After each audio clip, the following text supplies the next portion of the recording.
Hey, what is going on, my friends, and welcome back to another video on the channel.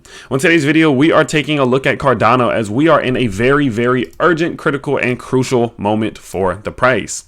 So as many of us do know, we have had this downtrend established over the last month or so, and as we did break out of it, we're coming back down as we speak to retest some support. Now, a lot of people will say things like, man, why is the price back down to 217? You know, we broke all the way to 236. Why are we falling? That's not normal. That's not natural. And I'd actually like to argue the opposite. I would say that this is very important. So as you break key resistance levels, one thing that's incredibly important for the strength of the bulls is to make sure that they can be flipped as support. The last thing we want to do as bulls is to buy in on a price that if it falls, we're just going to absolutely collapse to the downside. We want to know that as the price does go up, if we see retracements, that we have these key levels of support under us to continue these uptrends. And so if you can look, just at some previous trends in which we've had, this downtrend here, for example, from August 14th just down to August 18th, this little 4-day fall, you can see that the moment we broke out of it, we came right back down, established some support. Boom, continuation to the upside. If you look at even more of a dramatic long-term trend, like we saw here, we saw this one lasting for near a month.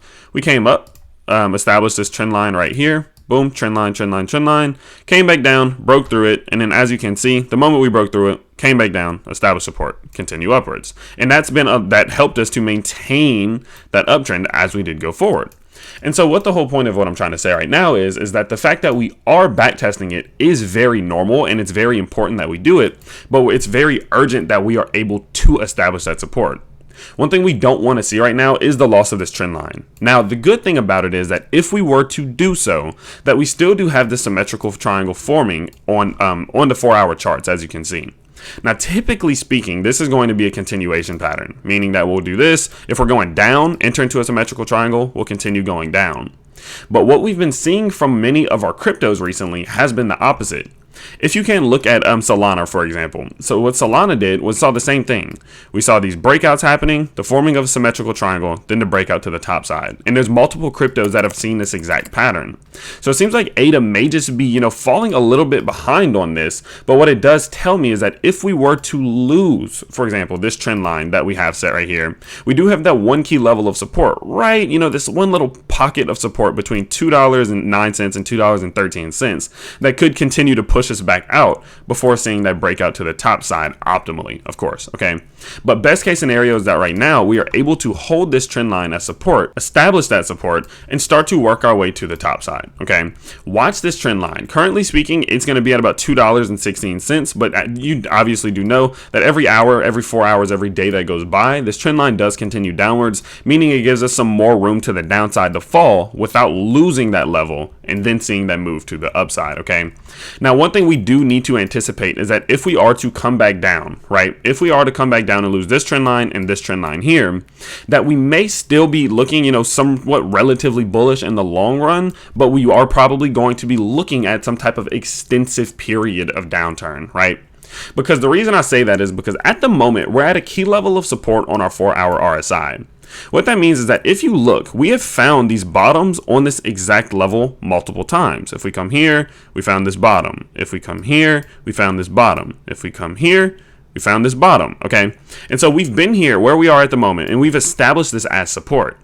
But what happens is that when we lose this level, we tend to extend down into oversold territory. As you can see, we tend to lose that level, boom, we're going to crash. We lose this level, boom, we're going to crash. We lose this level over here, boom, we're going to crash. Okay, and so we see this happening quite often. So do anticipate that if we are to lose these two levels right here, our intersection, I would say best, like, to give it a number, I would say right now if we go back down towards anywhere under $2.05, there's a very strong likelihood at this point that we do see this 4-hour RSI correct itself back down into oversold territory before we hopefully would establish some support somewhere around $1.90, and then we would have to look for a more long-term, slower uptrend to the top side. Okay, so do expect if we lose about $2.05 that it may get a little bit rocky. We may see a few more weeks of this downturn, letting this cool down, letting this work its way to oversold territory before seeing that return to some of these higher levels. Okay, so overall we need to be paying very, very close attention to these two lines. We lose this one, we have this one. We lose this one, is going to continue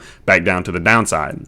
Now, the way in which we will be able to see that this is starting to reverse is simply that we break this trend line that has been established from our September 25th high to our October 2nd high. Draw a trend line from those two highs, and when we break that, don't be surprised if we come back down to establish support and then see that continuation to the top side.